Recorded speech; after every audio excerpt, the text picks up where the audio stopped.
અને કાયમ માટે તમારા જીવનમાં ઉતારી લેવા.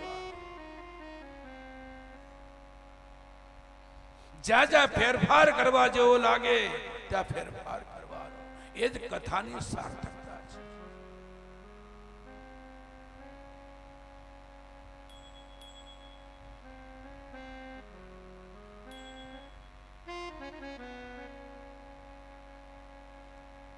પહેલા દિવસે મેં મા બાપ વિશે ઘણું બધું કીધું.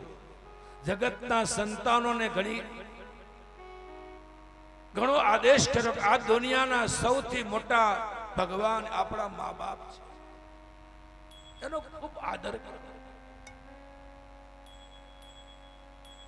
વર્તમાન સમયનો જે જનરેશન ગેપ એને આપણે સમજવો પડશે. 2013માં મારી આફ્રિકા કથા હતી. મારી કલ્પનાથી બહાર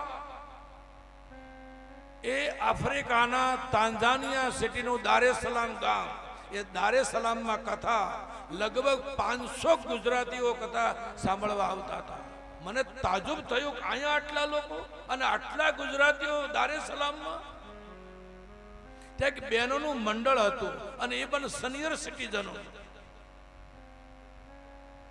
એમાં આપણા કડિયા, દરજી, સુથાર આ બધા જ લોકો હતા એ મંડળમાં. એ રોજ કથા સાંભળવા આવે. એમાં કથામાં મેં આવી બધી વાતો કરેલી, મા બાપ વિશે ઘણું બધું કીધેલું. એ સિનિયર સિટીઝનનો ગ્રુપ મને મળવા માટે આવ્યું કથા પૂરી થયા પછી.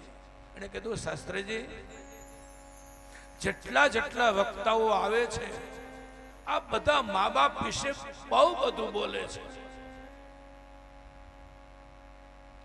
પણ અહીંયા સાંભળનારા તમે બધા મા બાપ છીએ.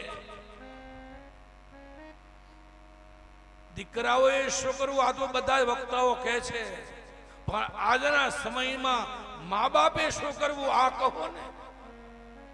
અમારે જીવનમાં કયા ફેરફારો કરવા. મને બહુ સારું લાગ્યું. વિદેશમાં રહેતા આપણા ગુજરાતીઓ આવું ચાહે છે કે મા બાપે શું ફેરફાર કરવા જીવનમાં વર્તમાન કાળમાં. અને પછી બીજા દિવસની કથામાં મેં એ વિશે પણ ઘણું બધું કીધું હતું.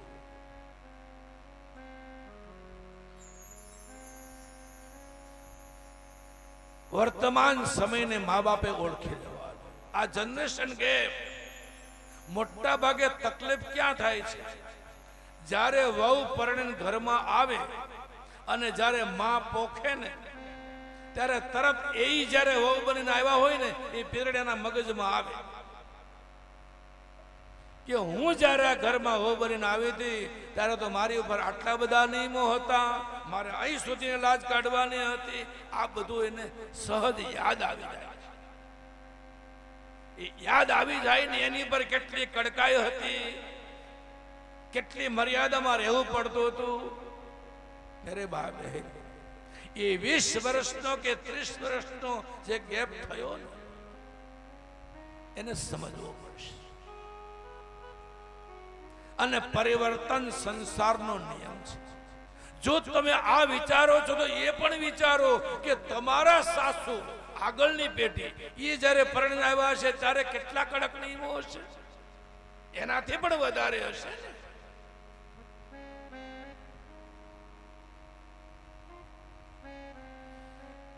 દુનિયાની દરેક વહુ એની સાસુને માં માને.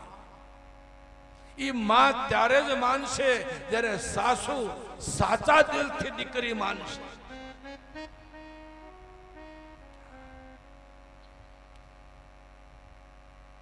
શરૂઆત પહેલા કોણ કરે આ વિચારવામાં કઈ પરિવાર બરબાદ થઈ ચુક્યા છે. અરે તમે કરો ને, એ ન કરે તો બાય હાર્ટ એમાં દીકરીનું દર્શન કરો.